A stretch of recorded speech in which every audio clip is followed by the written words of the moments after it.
Those who want to be left alone will always be defeated by those who want to win. There is no greater fight right now that we're in than this trans fight. The economy doesn't matter.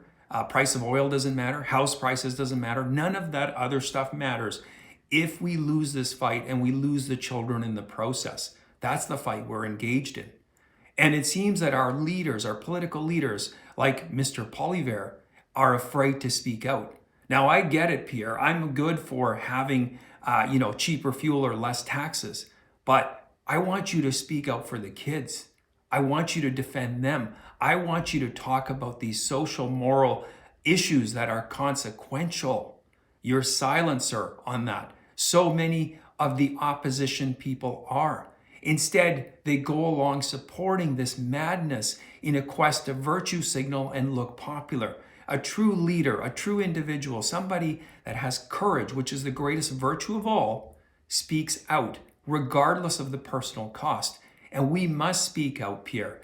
I would encourage anybody who's on the opposition parties to be speaking out vocally.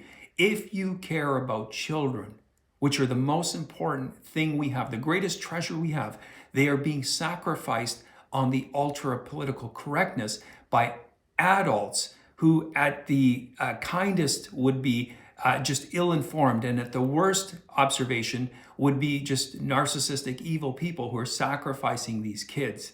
This is wrong. And for those of you who are silent, speak up. It's time you said something. You have a moral responsibility to protect children. We are living in an age and a time when pedophilia, and I guarantee you, in a couple of years will be fully normalized. It's happening. It's called MAPS, minor attracted persons. These folks are saying, look, I've got transageism. I identify as something totally different. Like, I'm a 40-year-old man. Yeah, I get it. But I really identify as a 12-year-old. And really, me having sex with a 12-year-old, like, what's wrong? And in a few years, what's wrong with me marrying this 12-year-old or 18-year-old or 19-year-old? I mean, really, it's just love. It's how I identify. And I know some of you are saying, well, how can that be?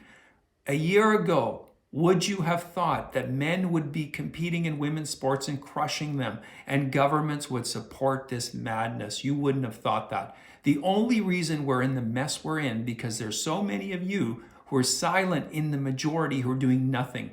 You are up against a militant, minority of people who are willing to use violence to promote their cause. Just look at the last 2 weeks of what transgender activists have done and how violent they've become. They are only single-minded, purposeful. They want their lifestyle affirmed. And the group they want it from most is the children. That's why they target them. They are looking for validation of who they are. They know something's not right, but they are looking for it. And it's time that the adults got off their freaking video games, off their asses, off their personal interests, and they stepped into this arena and said, no, you will not harm the children.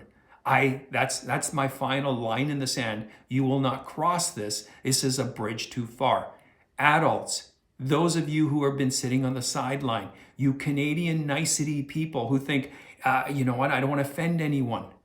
Well, it's time to offend someone. And if their feelings get disjointed from this, if your position affects them and it somehow takes away or slows down this madness, it's the least you could do for the children who are being sacrificed due to your lack of participation and your lack of engagement in this fight. That's it. That's all I got to say. Anyway, I will see you next time. If you please post any comments you have. You can also follow me on my Rumble and my Locals account. And like I said, this is important, folks. For all of you who are doing nothing, soul search. Take a look and see what you should be doing. Get in the fight. Get in the fight. If not for your kids, I mean, like I said, you may have no kids now. They may be grown. But for the kids in general, you owe it to these children. You have a responsibility. You were, for the most part, given a sane world. You've done nothing. You've failed. You've been an utter failure if all you're turning over to them is a failed world. Anyway, I'll see you next time.